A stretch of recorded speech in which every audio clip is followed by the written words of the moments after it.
Peak Human. Les humains à leur meilleur.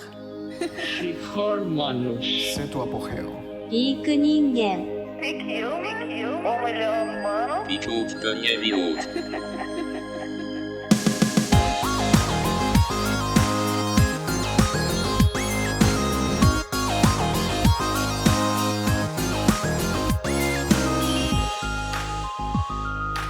Live from the Arctic Circle, please welcome Frederick Prost.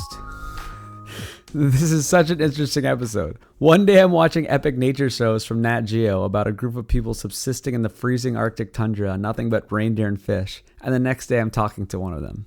He originally contacted me to politely correct me on something I mentioned in a post on Instagram that I read in a study about his people. The study claimed that sometimes the reindeer were too lean for them to get enough fat to eat. That's not the case, he said. They boil the heads to get all that good fat from the brain, eat the bone marrow, and even eat the hooves.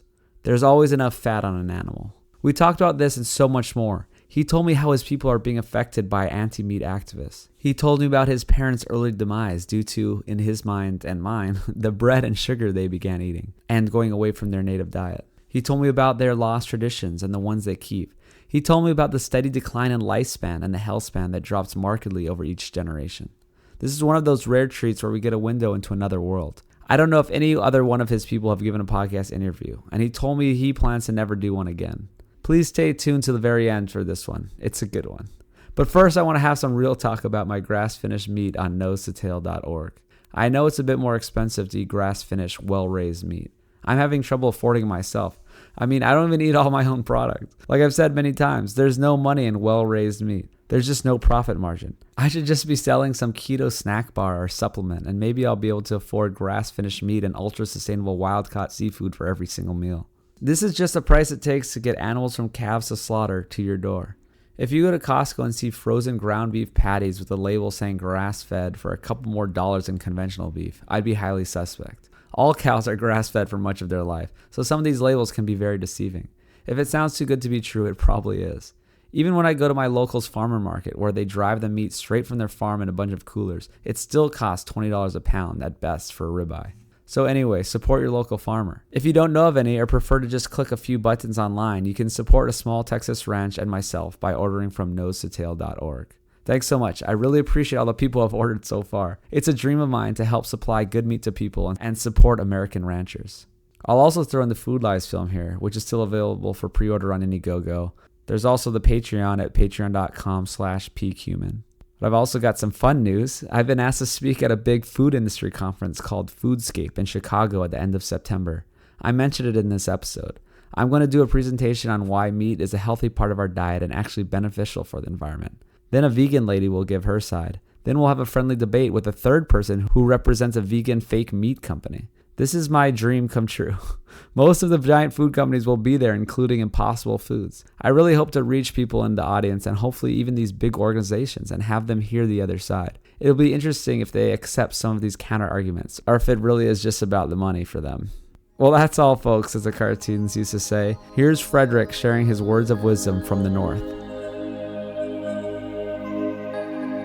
All right. Well, Frederick, good to talk to you again. How's it going up in the Arctic Circle? Yeah, it's all right. Yeah, summer is at its high right now here. So is that all? So you have 2 months of sunshine. Is that in the summer? Yeah. So the sun doesn't set for 2 months. So we have that now in summer. In the middle of winter, we have 2 months of not complete darkness, but almost. Wow. That's not fun. Mm-hmm. So last time we talked, you told me you're going to have your brother come over and build your cottage a bit. Is that what happened? Well, yeah, he was going to help me out. And so I'm making it bigger. So it's a big project. So he's lending a hand. That's great. So describe the scene a little bit. So you're up in the Arctic Circle. You're in Sweden and you're kind of in the middle of nowhere. Yeah, I mean, most people would call it in the middle of nowhere. It's 100 miles to the nearest town. So, and the road ends there. So you're driving on a gravel road for a long, long time before you finally reach my village. It's the end of the road. Yeah, it's literally the end of the road. That's great. So you live in sort of like a cabin. I call it a cabin. You say cottage. But we were talking about how in the summer you actually follow the reindeer and live in teepees. Yeah, I mean, that's our traditional way of living, and that's how we lived year round before. But most people have houses these days, but still in summer, some of us try to keep traditions and actually live in a teepee for the marking of the calves, which we have in summer. Yeah, the calves, the reindeer calves. Well, so let's talk about that in a second. Just, I want to give some more context because you contacted me from listening to my podcast and posting on social media, and I talked about the Sami people and that I read a study and that I saw it on a show where they followed the reindeer, and it was so interesting because they said, without reindeer, we have no life. Like, this is all we eat basically for months at a time. They give us everything we need. I read in a study that sometimes the reindeer were too lean and you had to eat fish. And you just some things to say about that. And yeah, what did you initially contact me about? Well, yeah, so you wrote in an Instagram post that we're eating basically reindeer meat and fish. So, and then like this, you also wrote, I believe, that we have fish because the reindeer meat is too lean. And I sort of thought about that and thought I just write you an email since you mentioned my people, because it's not true that the reindeer is too lean. It could be for some parts of the year, but for most parts of the year it isn't. And the fish is actually very lean. So that was the original email to you. Oh, yeah.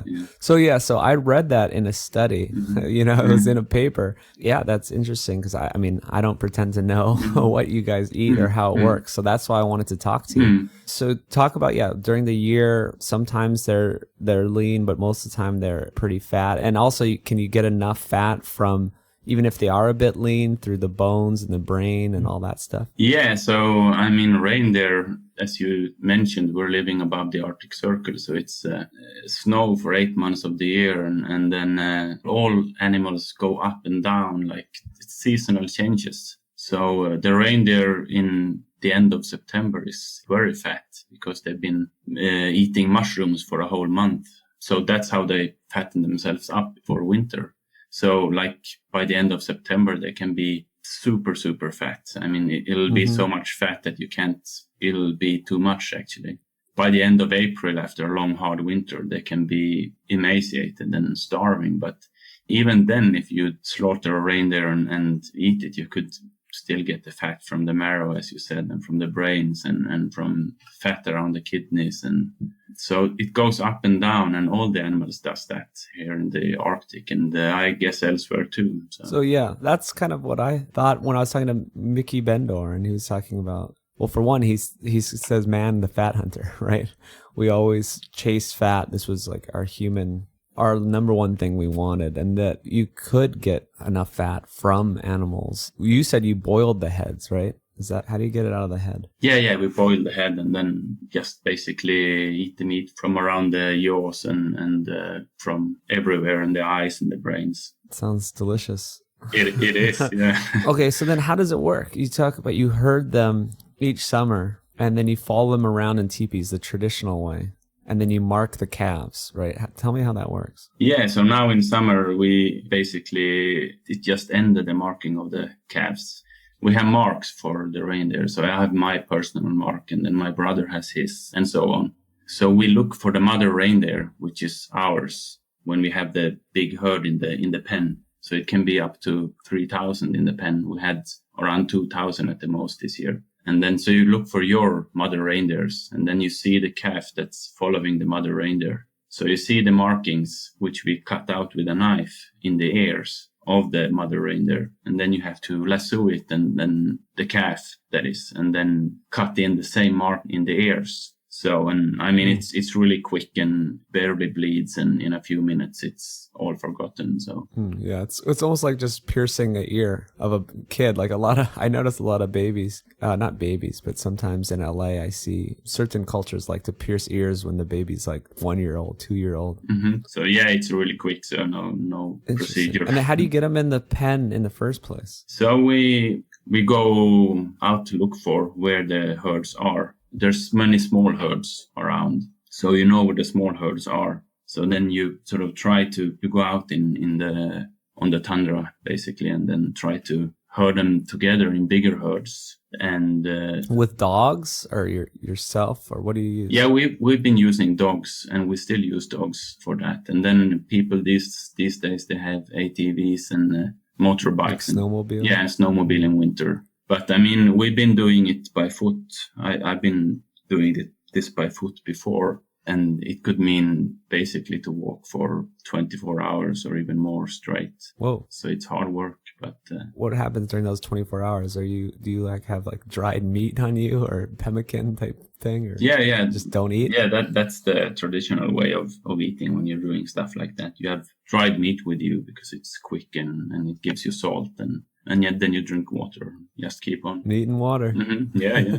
So then what is it like when you're living in a teepee? I can't even imagine it. You carry it with you? Do you move? Is it like, do you set up shop and for like a week at a time, or what kind of conditions? No, we basically have one camp where we stay for the duration of this period when we're marking the calves. But like before, let's say when my parents were little and young, they moved around with the teepees and with the reindeer all the time. But nowadays we don't do that anymore. Not as much, at least. So it's changed. Well, we need to talk about that change too. But did your parents... So when they were young, they still lived pretty traditionally? Yeah, but their generation lived traditionally in living outside year round. So they were born in the 30s. So yeah. And then things changed. I mean, it's not always so bad. I guess you could say it's just modernization happens. It just kind of like cities or a town came. Yeah, I mean, a lot of stuff happened, but basically you could say that the Nordic countries were criticized because we were, according to the UN standards, very, very poor. So the sort of rating for Sweden, Norway, and Finland were pretty low in the UN because of us, because we were living in tents, basically. So then they tried to sort of bring us into society, and that was how it happened. But and as you said, I mean, it's not. There's positives and negatives with everything. Like, I know from stories about how it was to live in a teepee when it was -40. So not... Yeah, that's no joke. But then, I mean, there's a lot of downsides. I mean, they're trying to force this new way of life on you, and that changes the diet, which is what we'll talk about a lot, right? Is what happens when that diet changes. Yeah, it changed a lot. Yeah, and then that's one of the negatives for sure. Well, and then, what about even people making a living? Yeah, I mean, so the herding has changed a lot. Like before, it was a family thing. The whole family was involved in it, and everybody had their livelihood from the reindeer herding. And that has changed a lot because of people moving into houses and having like ATVs and snowmobiles. And so it's something that feeds a few these days, and not like a family activity anymore. Well, have you heard of the documentary, The Angry Inuk? No, I haven't, no. Angry Inuk. It sounds like the same story. It's about, the Inuk people. Mm-hmm. It's like sort of an Inuit type people that live in northern Canada. And it's the same story. Their traditional way of eating is with the seal. Mm. And then all these environmental groups started cracking down and saying it was bad to, kill seals. But these people eat the seals, and then they use the skins and they sell the skins, right? That's their native culture, and that's how they make a living. And then all these environmental organizations are basically ruining these people's lives and causing them to be poor and destitute and hungry because they can't do their native way of living and eat their seal and make the skins and sell them. Mm-hmm. So yeah. Yeah, I've heard about this issue, and I actually know some people from the Inuit groups in Canada, and I've heard them talk about this. So, and it actually affects us too, because we use seal skins for some stuff, for some handicraft, especially the coastal Sami. And so it's hard to come by seal skin, and it's basically unsellable in many parts of the world. So yeah. Interesting. Yeah. So I want to know more about the reindeer herd. So how many are there at a time? I think you're telling me you have to work all night sometimes. Yeah, I mean, it's all night, every time. Basically, how we do it is we go out on like 6 p.m., 7 p.m., something like that. Depending on how far away they are and how many herds there are that have to be gathered together and so on. It could take up to 24 hours, but let's say it takes all night. Then we sort of drive them into a bigger pen. which is like a funnel. And then there'll be some time in the morning, like in 5-6 in the morning. And then they will get to sort of calm down and graze there for the whole day until we start again at the next night to mark them, because it's much easier on the reindeer when it's colder in night and it's not as much mosquitoes. So that's basically how it's done. If it goes smoothly and easy, but it could take days. So. But then you're moving across a large area of land and you're just finding new herds, but it's sometimes they overlap, or how does that work? Yeah, I mean, basically someone will go and try to spot them and know where the herds are. And of course, we know where they are from just seeing them in nature when we travel around and so on. But basically trying to spot the herds and then deciding where to go and try to herd them. And sometimes you could have like a big herd in the pen, 2,000, and then a few nights later you could have 1,500. And then half of them has already been in the pen, but that's just how it goes. So, yeah. Yeah, sometimes you get the same ones, but then you just have to keep moving. Yeah. And finding new ones. Yeah. So that's for months, for a couple months. Yeah, for a month, basically. Yeah. And then in autumn, we continue with the calves that haven't been marked. So what else do you do for a living other than that? I mean, it sounds like you don't do this full time. No, I mean, there's few that do it full time these days.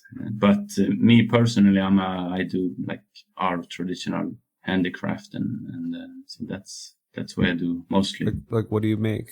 I make knives, cups, bowls, sculptures, stuff like that. So. Oh, that's really cool. Do you just sell them how do you sell them? Well, basically internet. That's a really good place too. Oh, wow. Yeah. And then maybe I'm going to have to buy something from you. How do I find it? Just Google my name and then you'll find me. All right. Well, that's very cool. Hopefully, I didn't know that. Maybe you could get some sales from this podcast. That'd be cool. I'll get my Fredrik. What's your last name? It's Prost. Prost. Prost. All right, I'll put in the show notes. All right, cool. Well, let's.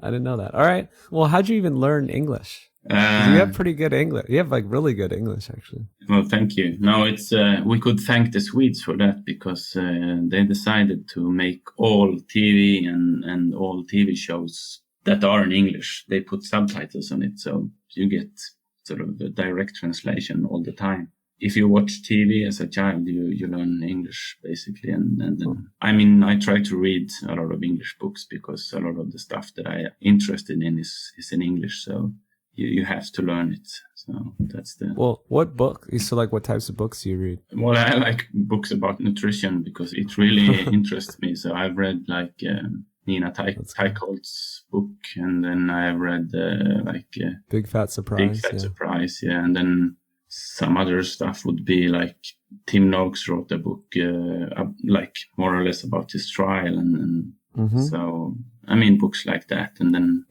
same books I read. That's awesome. Yeah. No, it's interesting because when you emailed me, I was like, oh man, this guy knows what he's talking about.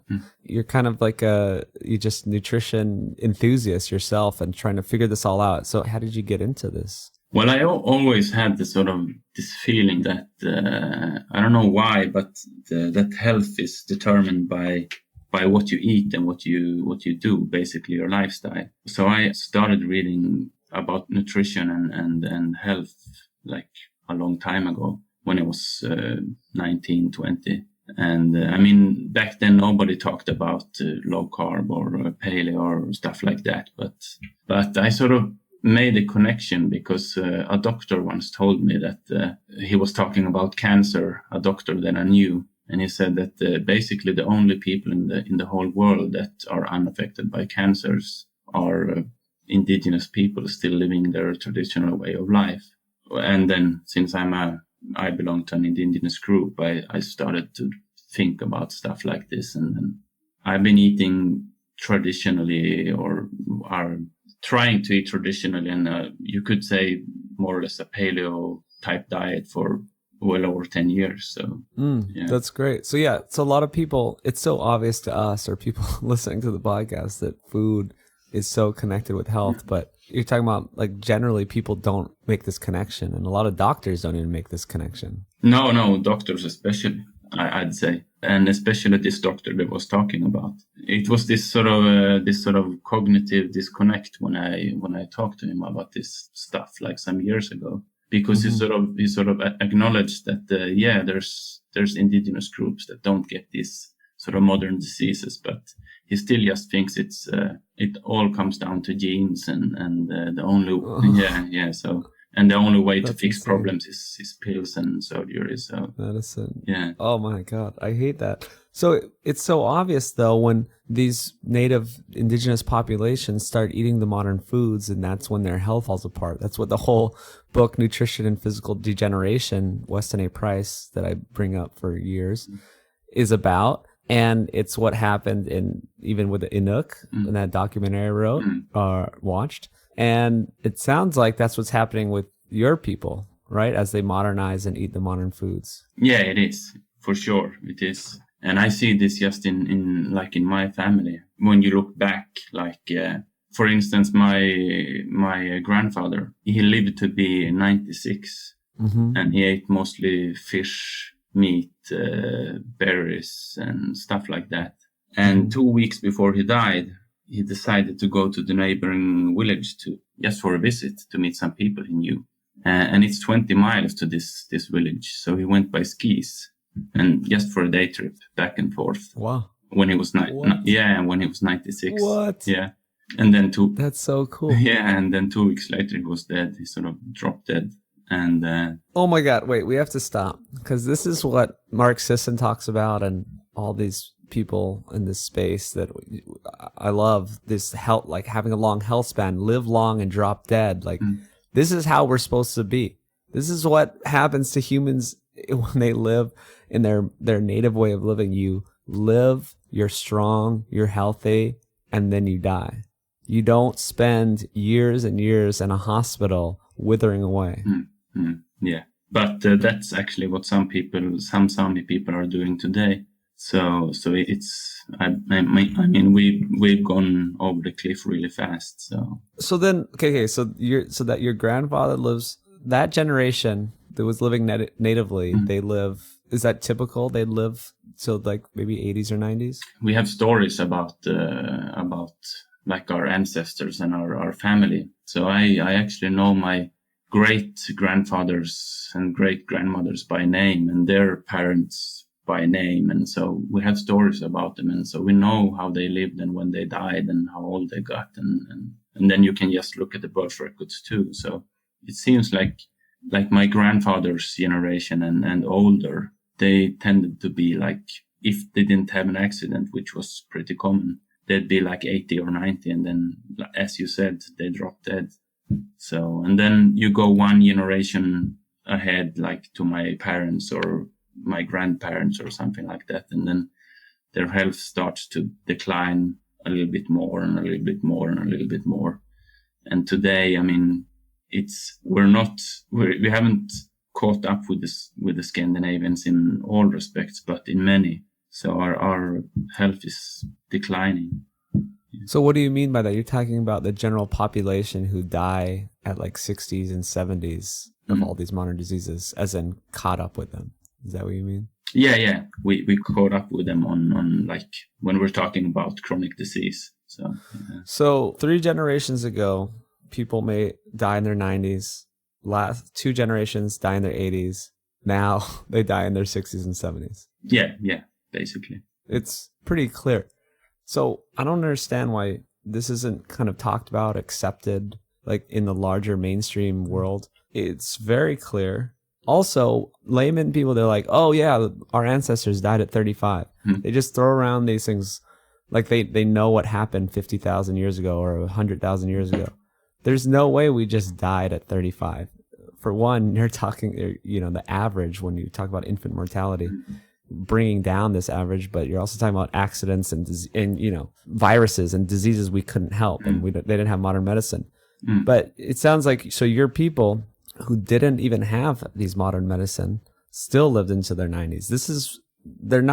How are these people living how they always have are any different from people like 50,000 years ago, right? It seems like your great grandparents are pretty much living the same way as they did 50,000 years ago. And they didn't have like access to, hospitals, yet they still lived a long time. Yeah, that's right. So, no, I don't think it's much of a difference, because I read some studies where they made some isotope analysis of people who lived back in like 40,000 years ago in Europe. And one of their staples was reindeer meat. So exactly. Yeah. Well, I've seen those studies too, Yeah. and it depends on where you are, but it would be like giant megafauna, elephants and mammoth and reindeer, Yeah. and those were the top things. This makes me mad. And then also, people always say like, "Oh, well, I eat this vegetarian diet, and I'm so healthy, and it works for me, and everyone's different." And I'll accept that. I'm like, okay, yeah, I mean, you seem healthy. Some people seem healthy. It seems to work for them. But I don't know if we're ever going to prove this. But is this person going to die at 70, 60, 70, and be, have dementia, and, maybe they didn't get enough saturated fats and cholesterol their life, and their brain stopped working. Maybe they ate too much sugar from all these supposed healthy foods, and, they got insulin resistance of the brain. Like, are these people going to die at 60 and 70, and we're just going to be like, well, that's just our lifespan. That's just what happens. Or are they going to die at 96? I don't know. Maybe some will live to 96, they'll live to 100. But it just seems like to me that with all these modern foods, even if they are healthy, people still just die a lot younger, and we just accept that. So it's like, are we thriving or surviving? Right? I'm just raising questions. I don't know the answer, but do you kind of know what I mean? It's like, yes, you can survive. Like, plant foods are fallback foods. Yeah. Like, we know that we wanted the reindeer, we wanted the mammoth, that we sometimes were forced to eat the fallback foods.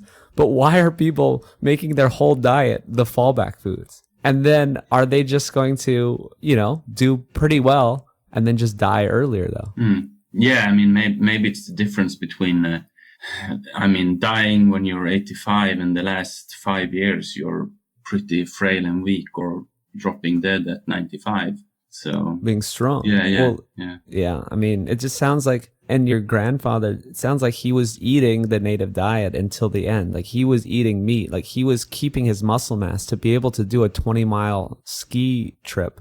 He had to have muscle mass. He maintained that, and he maintained that with eating complete proteins from animal foods. Yeah, he was he really liked hunting and fishing, and so he ate fish, moose meat, reindeer meat most of his whole life, and then some reindeer cheese, which we make ourselves. And oh, cool. Reindeer cheese. Yeah. I'll have to try that someday. So then what did your parents eat? So they still ate some of these meats. So at least they had a foundation of these animal foods, which is good. But when we first talked, you told me they started eating all this bread and sugar. Yeah, I mean, you could say that my parents' generation were probably the ones who started to eat grains and sugars in more of a quantity than, people would have tasted it before, but it wasn't really a staple. But my parents' generation were the ones who really started to eat it at a daily basis. They were also the first generation they started to lose their teeth. Aha. Yeah. Another Weston A. Price thing. Yeah, sure. And I think it's a really, really good measure of, are you eating the right diet? Because, if your teeth are rotting in your mouth, you're probably not eating the right diet. It's a good indication. Yeah. It's like these raw vegans are like, why are my teeth falling? Yeah. If you eat fluorinated toothpastes and toothbrushes, then probably you're eating the wrong diet. So what did they eat on a daily basis? What did your parents eat? Like, what was a typical breakfast and lunch and dinner? No, so my parents, the basis of their diet was meat and fish, basically. But that's good. Yeah, so that was a really good foundation, and what I ate as a child too. So we had the reindeer meat, moose meat, like all types of Arctic fish types, and then with potatoes and vegetables, something like that. And then bread, because my parents ate bread and sugar. So basically, well, my mother had this idea about porridge being really healthy. And Well, so did everyone's mother. yeah, they did. Yeah. They were all taught, oh, you eat the oats and the porridge. It's so whole grains. Yeah, sure, yeah. But I mean, she didn't get this idea from back at home, that's for sure. So basically, Where did she get it? Like, what do you mean? What is it like? How did she get this idea? no, I mean, when you went to the doctor Yeah. in the 40s and the 50s, and like from the authorities, they basically told us that, as you said, you have to eat whole grains and oats, and that's the healthy stuff. So my mother believed in this, and so she had like oatmeal for every morning, and then some bread, and then lunch was maybe meat and fish with potatoes maybe, and then the same thing for dinner. But my mother was hooked on sugar, so she'd put sugar on her porridge and sugar in the yam. We pick berries in fall, so she would make yam from the berries, and then Jam, yeah. yeah. So you have to put a lot of sugar into that.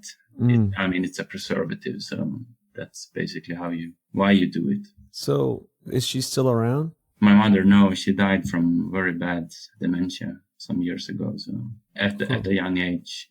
And my father died very young too from massive heart attack. So that's part of the reason why I'm very interested in nutrition and health. I'm trying to avoid those diseases. Yeah, that's too bad. I mean, it sounds like my family story. It's basically the same. Like my mom and Alzheimer's and my dad from cancer at a pretty young age, both of them. So you talked about your dad got diagnosed with heart disease, and then the doctors gave him, what was the advice? So the advice was to limit saturated fat and swap like butter for margarine, and eat fish instead of meat, and then the standard advice: eat vegetables. Eat vegetables, yeah, but vegetables. Yeah, but no limits on sugar. Basically, have sugar if you want to. Oh, really? Yeah. Just not even mention that part. And yeah, eat bread and oats. Yeah. Yeah. So he actually, I remember this. I was very young, but he followed the advice. He really tried, but it didn't help. So a few years later, he died. Oh man, margarine. Yeah, margarine. Yeah. I mean, my mother was a bit skeptical, but because the doctor said so, she followed along. And, oh my God. yeah. I think he told me that the elders in your people thought that vegetables were bad. Yeah, there's this older people used to say that no, you shouldn't eat vegetables. You get sick from them, or you get disease from them. So the carnivore people listening probably love this right now. yeah. No, so that's that. You can still hear some older Sami people say this, that you shouldn't eat vegetables, and so they eat vegetables in some sense because they think that potatoes are good, but that's about it. Yeah, that's different. I mean, that's something that tubers that we've evolved eating for millions of years. I think the simple foods that are easy to digest and that make sense are all the animal foods, some tubers, and some low sugar fruits like berries. Yeah. Like these are the things we've always been eating. And yeah, I mean, modern times, maybe you shouldn't be eating all those berries and potatoes, you know, if you're already metabolically damaged and you've been eating, American trash food, whatever around the world.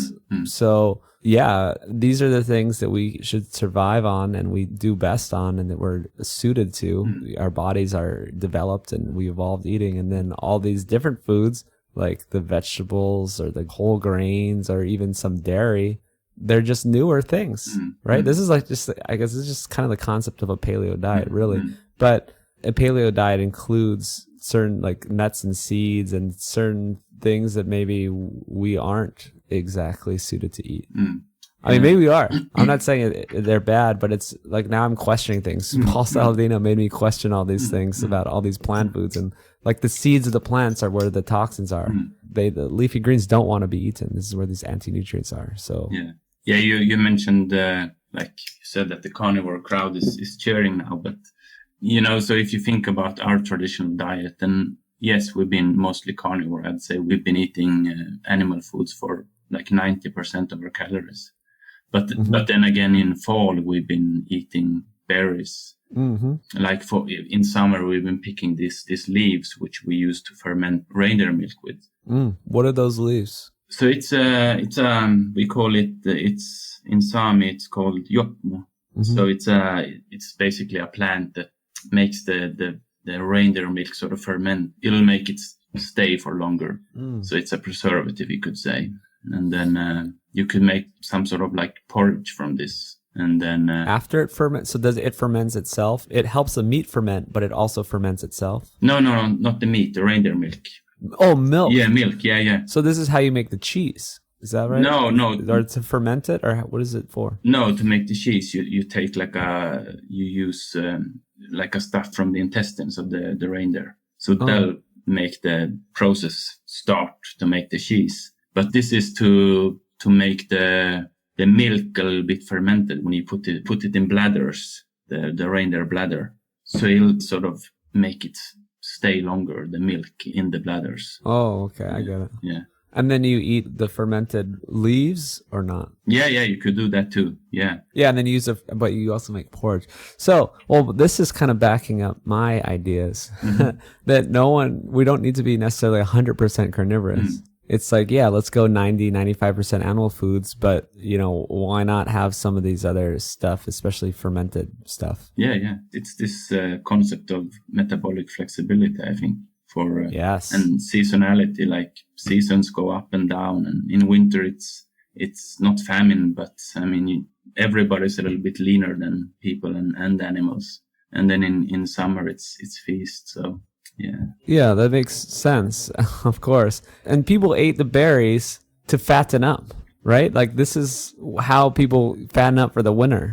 Yeah, I mean that's how it's been done, like traditionally. And then this made me think about like something that I heard Tim Noakes say on an interview. He was talking about how insulin resistance could be like an advantage, basically, and evolutionarily, like it's been an advantage. I mean, we are basically insulin resistant as a people. I believe so, because we go over the cliff so fast. But I mean, the advantage would be that when we consume berries in the fall, for example, we fatten up, and then we could live from that fat over the winter. So yeah, that's something I've been thinking about. Yeah, that makes sense. Yeah. It sounds like you can eat unlimited meat, unlimited protein and fat over the course of the year, and no one gains weight. And then you add in the berries, and then people gain weight. Yeah, but this is It's so simple. Yeah, it is. And then Well, why do people have a problem like thinking about this, like understanding this concept? The protein and the fat is what your body needs, and you stay lean, and you can lose weight if you need to lose weight. And then the moment you add in the sugar, even if it's natural sugars, you're gonna gain weight. Yeah, simple. Yeah, and just a really good example of this is the bear. So the bear will eat the reindeer calves, especially in spring. When it gets out of its den, it's hibernating all winter. So it'll get out of the den and then have some reindeer and have some meats and moose and salmon for the summer. But then to fatten up for the hibernation in fall, it'll eat tons of berries. And that's what makes it fat. So it doesn't get fat from the meat or the fish. It gets really, really fat from the berries. And I mean, that's true for us too. So, I mean, yeah. Well, yeah, it's pretty straightforward. Yeah. Well, yeah. So this kind of transitions into, you just emailed me right before we started today about some of the studies. And so, yeah, there is some like genetics and different things going on with the Sami people and, in general. So, yeah, what are your thoughts on that?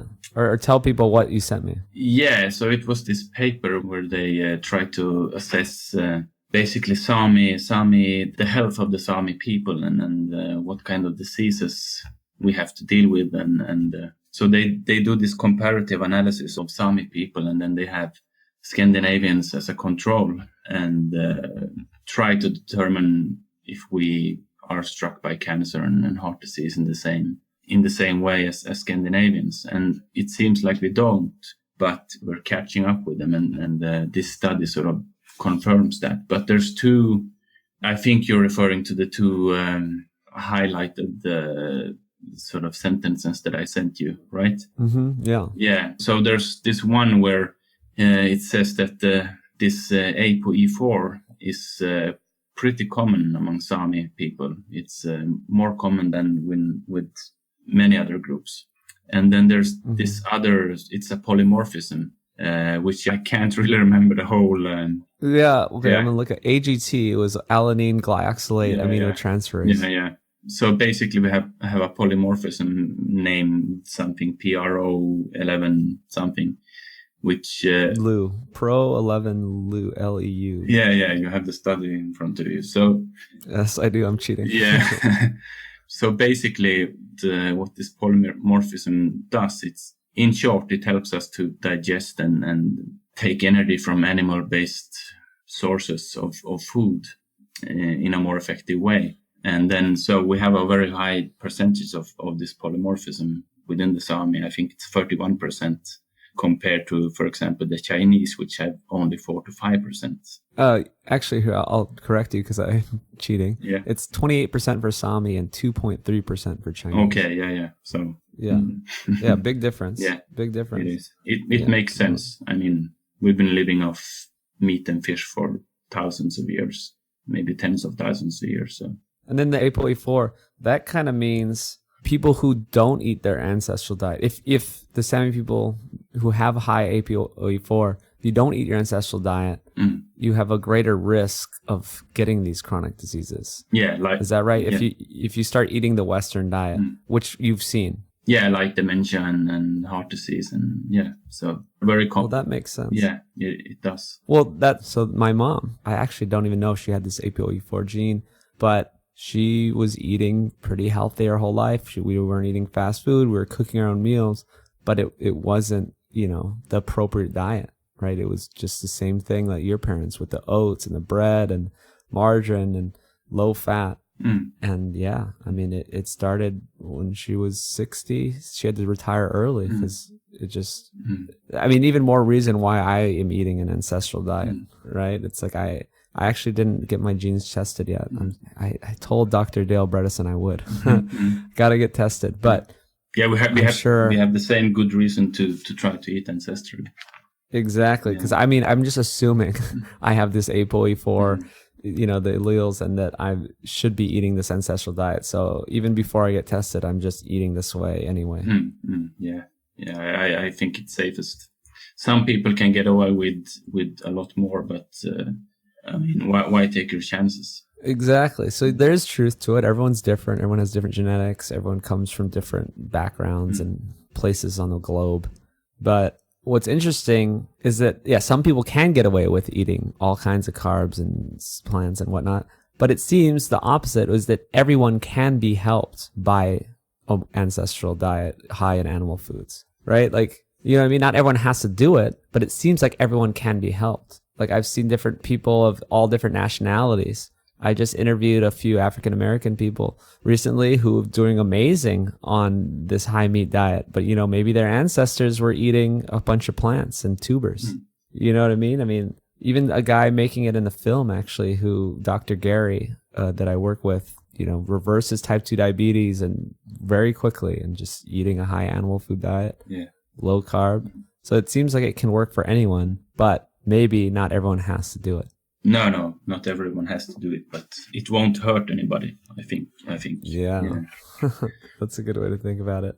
All right, so I want to talk more about your traditional diet, like nose to tail, I'm sure, right? What is what else do you guys eat? Yeah, I mean, it's nose to tail, as you say. It's like we talked about before. We boil the head of the reindeer, and then, I mean, the liver is a given, of course. We're eating that. And then, I mean, the kidneys are boiled together with the vertebrae of the reindeer.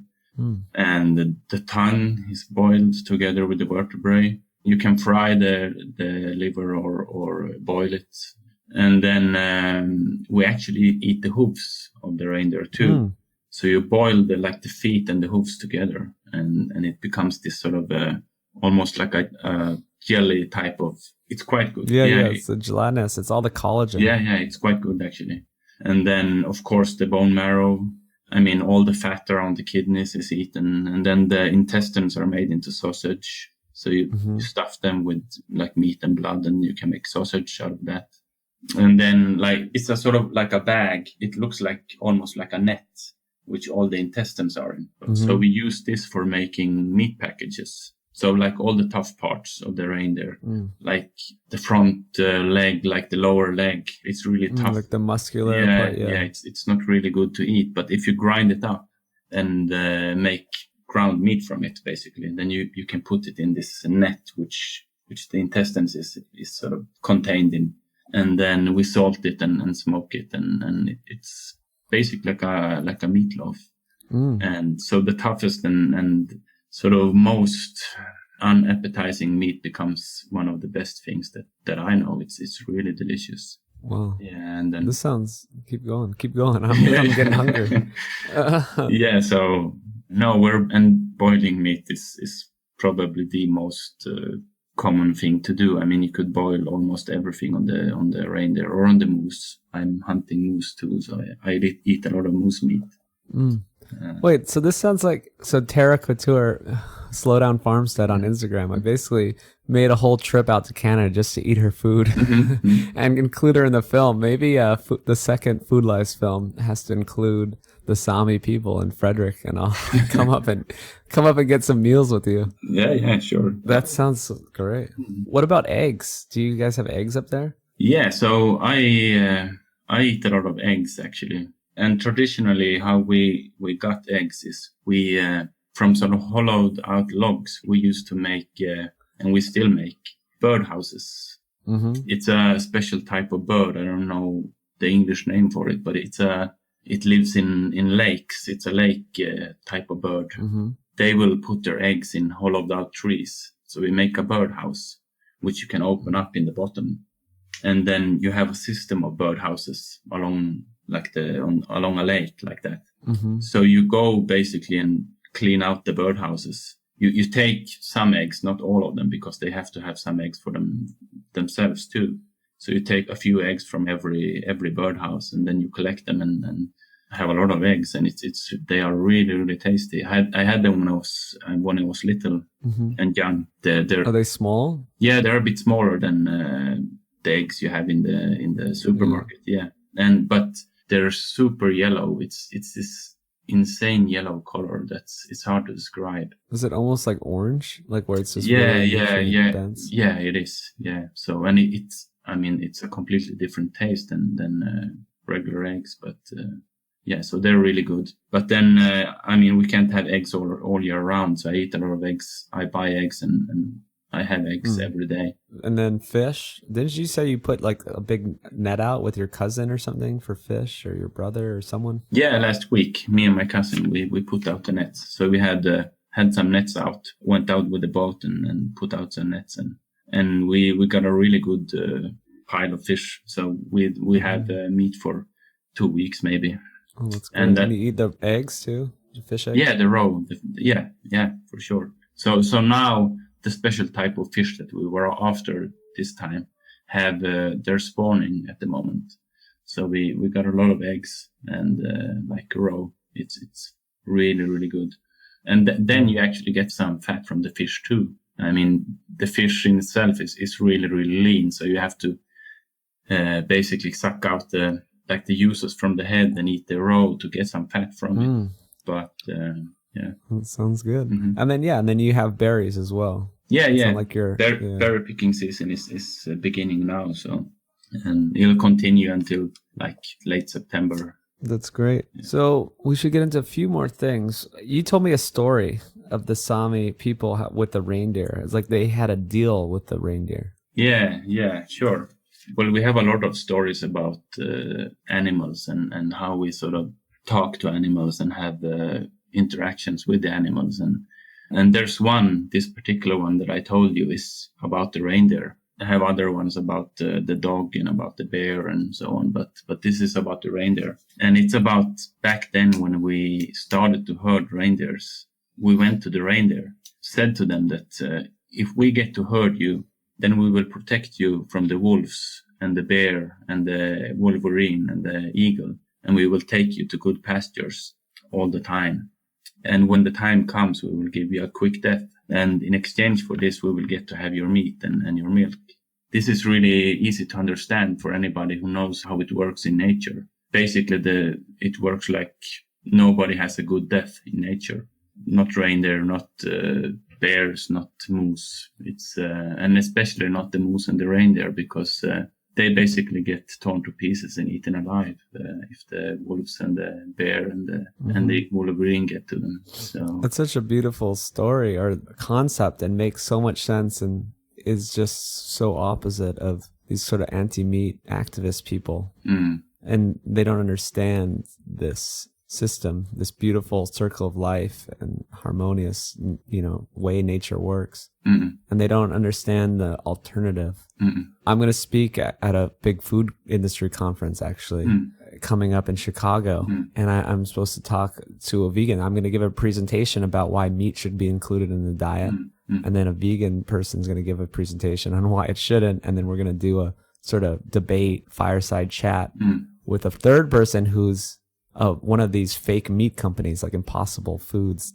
And I'm trying to get my presentation together. And this is such a big story, is what's the alternative? Yeah. This is what you're talking about. What's the alternative if we're not eating these animals and you're giving these animals a better life? They're protected. They have the good pasture. They're not torn to pieces by other animals. They're not left starving to death, right? It's like, how does a bear die? Well, maybe there's not enough food for it and it'll just slowly starve to death. This sounds terrible. Yeah. Or they could get a good life, they're protected, and a quick, painless death. Yeah. Or if you hunt them, they get a quick and painless death. So yeah, they live their entire life and then all of a sudden gone. Yeah. So I don't understand why these activists can't sort of understand this and realize that this is just part of nature. Yeah, I think you have to be really removed from any type of natural food environment or natural connection to food to think like that. Well, also, right before we started recording, you were talking to me about Gunhild Stordelund and that Eat Lancet. She's that woman, that beautiful, doctor, supposed philanthropist that's trying to save the world, right? I kind of bring her up and make fun of her here and there because she's trying to get people to stop eating meat. She thinks the way to save the world is to eat like a plant-based diet. Yeah. I mean, she's Norwegian, so she's from the neighboring country, and Norway and Sweden are so close that basically it's not the same country, but a lot of similarities. So a lot of people know who she is here in Sweden. And there was this extremely surreal moment when I read a Facebook post by a Sami organization that's working with Sami traditional food, and they're trying to promote Sami traditional food. And they basically proposed and proudly sort of said that they're trying to initiate a collaboration with EAT. Ugh. Yeah. EAT. So for everyone, EAT is the company, capital EAT. This is like this conglomeration of Coca-Cola and agro fertilizer companies and all these giant food companies that are trying to make money off all these processed foods. Yeah. All right, keep going. Yeah. Keep going. I mean, so if you actually know what kind of organization this is and what Gunhild Stordelund's sort of end goal is, it's completely absurd to think that this organization would collaborate with them. So I made a comment to this and sort of kindly tried to sort of explain what they're trying to achieve with EAT. So, and I know some people who are involved in this organization. So whenever I see them, I'll talk to them and try to explain it.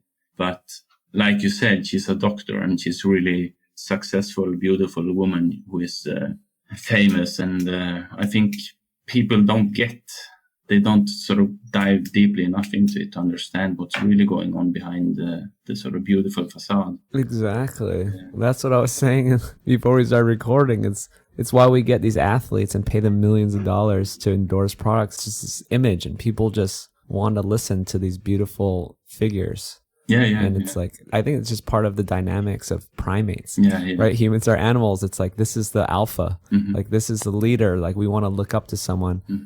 And it's just sort of they can even not have your best interests, but you don't really get it because they seem successful and beautiful. Yeah. And then she goes on TV and says she's an environmentalist. And as a Sami, you're sort of environmentalist by birth, actually. We are real environmentalists. Yeah. You actually live it. You know how the environment works. Yeah. And then, so if you don't look deeper into it, then it can sound a bit it can sound really good that she's an environmentalist and working with food. So maybe we should collaborate with her. But I mean, of course, it's a really bad idea. Wow. That's really sad. Well, also, we were talking about the environment and preserving the land and animals. And we were talking about the overkill hypothesis about how these animals disappeared. And some people think they were overhunted. Right? These are like these giant land animals in North America and in Europe. And I talked about it with Miki Ben-Dor, and he seems to think they were overhunted. But I've been listening to other things and learning about the Younger Dryas impact, right? And that there was this event around 12,000 years ago that hit maybe the polar northern Canada, North America area and caused a bunch of this extinction because of throwing up all the debris, and it was like this nuclear winter type of thing, and there was no sun, and maybe this is why all the big animals died out, not from overhunting, because as you know, you are living this, your people live this. You don't overhunt, you don't just kill everything to extinction. That doesn't make any sense. Like, you rely on these animals, right? Why would you benefit from their survival and their thriving in the future? Yeah, you do. I mean, it's what you rely on for your food. So yeah, about this overkill hypothesis, I heard about this many years ago. So it seemed like sort of not counterintuitive in a way. Well, I tried to sort of think about this a little bit, and you don't have to do a lot of advanced sort of calculations until you see that it's basically impossible to do for 10 to 15 million, whatever, hunter-gatherers back then, 10,000 years ago. And also it's sort of, why would you do it? I mean, you would have to basically leave the meat to rot on the planes and then go on for the next one. And I mean, it's... Okay, well, explain that. So you talk about the math. There's an estimated 10 to 15 million people on Earth back then, right? And then we had X amount of animals that existed back then. Yeah. So I'm not an expert in this, but I made this sort of thought experiment. And then, so they say that there were 10 to 15 million peoples back then, 10,000 years ago, or 12,000 years ago, more exactly. But, and then they say that, I think in North America, they estimate that it'll be like some 40 million mammoths. And so I decided let's just calculate the mammoths. What would it take to wipe them out for 10 to 15 million hunters? And that's counting that all the 10 to 15 million people are doing it all the time, all year round. And then you have to calculate in something that's called reproductive rate, which every hunter knows about. So there's this reproductive rate, which is if they're left to their own devices, then they'll reproduce at a certain rate every year. And then, so you have to sort of go above the reproductive rate. You have to kill more animals than they can reproduce. And the moment that you go below this level, the species will sort of bounce back immediately. It won't take more than a few years, then they're back at the same numbers. So, I mean, there was some crazy amount of mammoths that every people had to kill every year, every day, year in, year out, and never leaving, like going down this reproductive rate in order to exterminate them. And that's just for one species. And as I understand, it's been like 100 or more than 100 megafauna that went extinct around that period. So, I mean, it's illogical in so many ways that it's unconvincing, to say the least. Absolutely. It doesn't make any sense. It's like, it would be like a feat. People would have to actively try to wipe out a species and constantly work at, it'd be like their full-time job, and they'd be leaving animals uneaten and just like, let's move to the next one. To even attempt it, to go above the reproductive rate. It's absurd. And people should just look up the Younger Dryas impact. You could just look it up on Wikipedia even and kind of learn about it. But it makes a lot of sense that there was these big events that wiped out these big animals. But then also all this kind of brings up a cool thought experiment or sort of thing where there was just so many of these animals. Humans were such good hunters. That's all we did, right? It's like our whole lives were about gathering food and acquiring food. And so if you do a simple thought experiment, you can just imagine how easy it was to get these giant animals, these giant mammoths and giant, and reindeer and all this. Why would we not eating these? Like it's not even worth the time to gather all these leaves and plants. I mean, that's just standard optimum foraging theory. Talked about it with Stefan Guyenet, who isn't even a meat advocate. But he still admits that it's not worth people's time to try to gather all these leaves. If you had these millions of mammoth and megafauna walking around and we knew how to hunt them, then this is what we were eating. Yeah. And then like a really good analogy to that would be like I've been hunting my whole life. So if I've been hunting a lot of birds too. If you're going to get the same amount of meat from birds that you get from shooting one moose, for example, the amount of time that you have to put in is enormous. I mean, it's so much more effective to go after the moose than to go after the birds.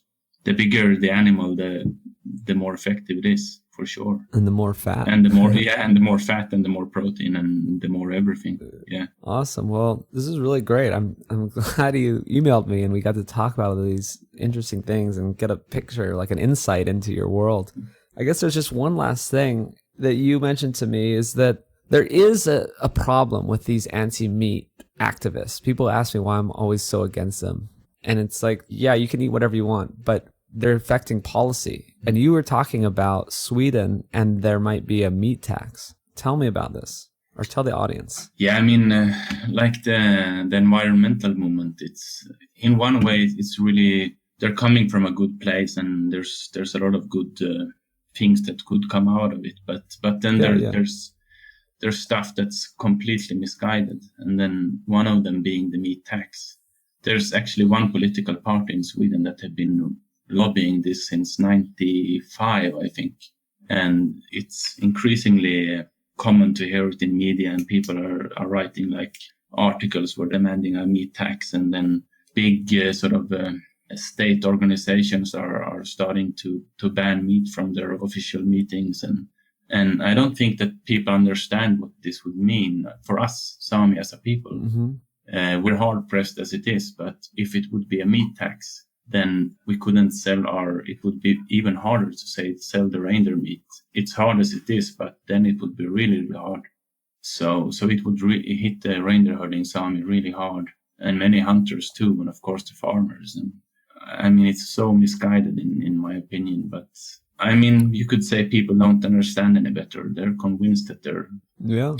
No, I believe that. These people aren't trying to go out and hurt people. They just are misguided. They have the wrong information. Yeah. Yeah, they're city people. It's always the people in the city trying to overrun the environment. Like, they're trying to, like, be better than nature somehow when they're not even involved in nature. Yeah. For sure. There's probably a better way to say that. But the people who are involved the most in the environment and nature know what it takes and they know how it works. And then the people least involved are the people trying to make the policy and tell people what's best for them. Yeah. I hope that doesn't happen. And that's why I'm making this film. That's why I'm talking to you. That's why I'm doing this podcast. Let's spread the good information. And yeah, I'm really excited to go to this food industry conference in Chicago.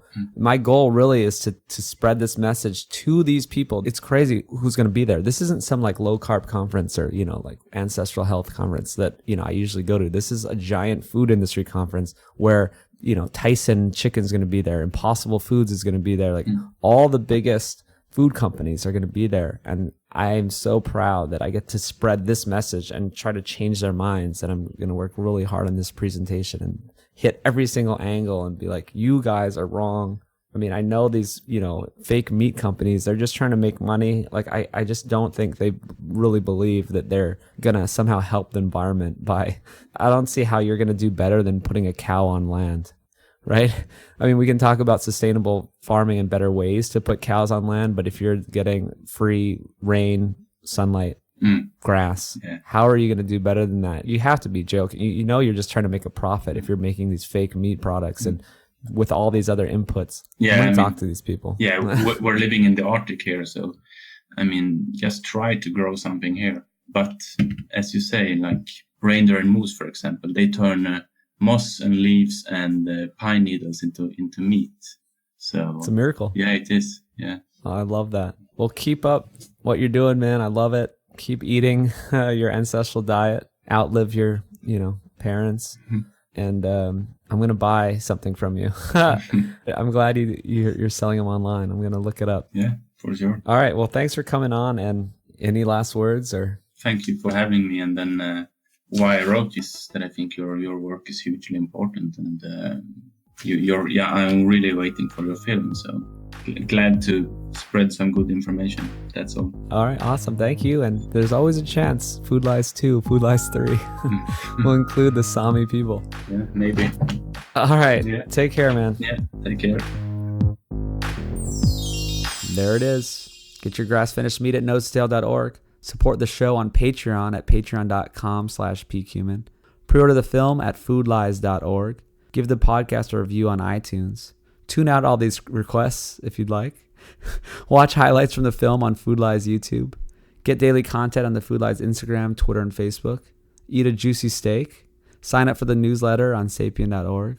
Get on the waiting list if you're a health coach, doctor, or other healthcare practitioner at sapien.org. Say hi on social media. And of course, stay happy and healthy, my friends.